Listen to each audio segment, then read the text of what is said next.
s'amuse de Denis Lindon. Au moment où l'armée grecque avait débarqué, un épais brouillard matinal couvrait encore la plage. Lorsqu'il se dissipa, une masse énorme apparut peu à peu au regard des Grecs. C'étaient les formidables remparts de Troie, construits jadis par Apollon et Neptune. Agamemnon comprit aussitôt que ses troupes ne pourraient jamais les prendre d'assaut. La seule solution, conclut-il, est d'assiéger la ville jusqu'à ce que ses habitants, affamés, soient contraints de se rendre.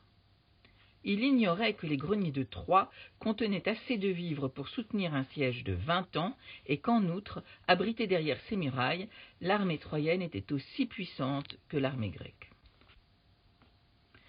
Elle était commandée par Hector, fils aîné de Priam. Vous vous souvenez peut-être qu'Hector était à sa naissance un robuste bébé et qu'un oracle avait prédit qu'il serait la gloire de son pays et ne serait jamais vaincu tant que le fleuve Xanthe, qui coulait dans la plaine de Troie, ne sortirait pas de son lit. 30 années avaient passé depuis lors, et Hector était devenu un colosse. Doté d'une stature impressionnante, il avait acquis une force exceptionnelle grâce à un système d'entraînement inventé quelque temps auparavant par un Grec nommé Milon de Crotone. Bien que celui-ci n'ait rien à voir avec la guerre de Troie, je ne peux résister à la tentation de vous raconter son histoire avant d'en revenir à Hector. Parenthèse sur Milon de Crotone. Milon de Crotone, âgé d'une vingtaine d'années, s'était mis en tête d'obtenir un triomphe aux Jeux olympiques. Pour développer sa vigueur naturelle déjà grande, il eut un jour l'idée de parcourir au pas de course une assez longue distance en portant sur ses épaules un jeune veau. L'exercice lui ayant paru salutaire, il décida de le répéter les jours suivants avec le même animal. Au début, la tâche était facile, le veau ne pesait qu'une dizaine de kilos. Chaque jour cependant, son poids augmentait un peu, bien que la différence avec la veille fût imperceptible. C'est ainsi que progressivement, et sans même s'en apercevoir, Milon portait un fardeau de plus en plus lourd. 3 ans plus tard, c'est un taureau de 400 kilos qu'il portait sans effort. Milon se présenta alors aux Olympiades et fit le tour de la piste avec le taureau sur ses épaules aux applaudissements de la foule. Après quoi, il tua l'animal d'un coup de poing et le mangea en 3 jours. Pendant plusieurs années, il resta le meilleur athlète de Grèce.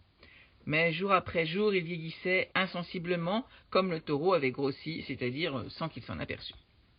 À l'âge de 50 ans, il se croyait toujours aussi fort. Un jour, se promenant dans une forêt, il vit des bûcherons occupés à fendre un chêne. Malgré les coins qu'ils y avaient introduits, le tronc se refusait à éclater.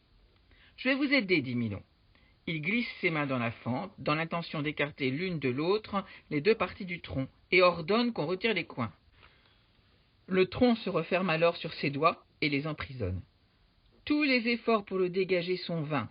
La nuit venue, les bûcherons l'abandonnent. Épuisé, Milon meurt, dévoré par les loups. Instruit par cette expérience, Hector avait adopté un système d'entraînement analogue à celui de Milon, tout en se promettant de ne pas commettre ensuite la même erreur.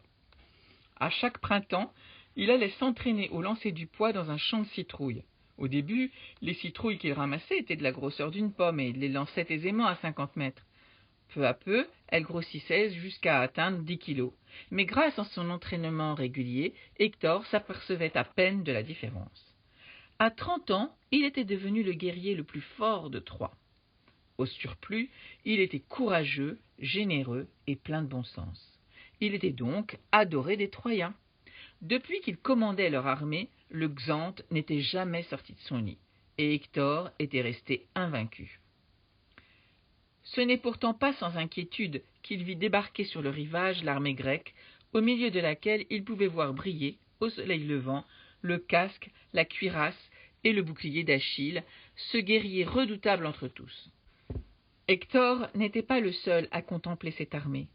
Du haut de l'Olympe, les dieux, eux aussi, étaient attentifs. Depuis 1 mois, 2 camps opposés s'étaient formés parmi eux. Le premier, favorable à la cause des Grecs, était dirigé par Junon, qui gardait rancune à Paris depuis l'affaire de la Pomme d'Or, et par Minerve, qui avait la même raison d'en vouloir aux Troyens, et qui, en outre, avait une prédilection pour les Grecs en général depuis le concours de la fondation d'Athènes, et pour Ulysse en particulier, dont elle appréciait l'intelligence. Le deuxième clan, que ses adversaires appelaient le lobby troyen, était animé par Vénus, qui n'avait pas oublié le jugement de Paris. Elle avait réussi à gagner à sa cause ses deux anciens amants, Apollon et Mars. Quant à Jupiter, soumis aux pressions contradictoires de sa femme et de ses enfants, il s'efforçait, non sans mal, de conserver une stricte neutralité. Le soir qui suivit le débarquement des Grecs à Troie, lorsque Jupiter entra pour dîner dans la grande salle à manger de l'Olympe, un effroyable tumulte l'accueillit. Des assiettes volaient par-dessus la table, et les dieux, non contents d'échanger des insultes, se battaient comme des chiffonniers. Ça y est, pensa Jupiter, on en a encore parlé. Tapant du poing sur la table, il rétablit le silence et déclara aux dieux que la guerre de Troie était une affaire purement humaine à laquelle il leur interdisait formellement de se mêler. Mais déjà? Mais que va-t-il donc se passer ensuite? Auriez-vous une petite idée?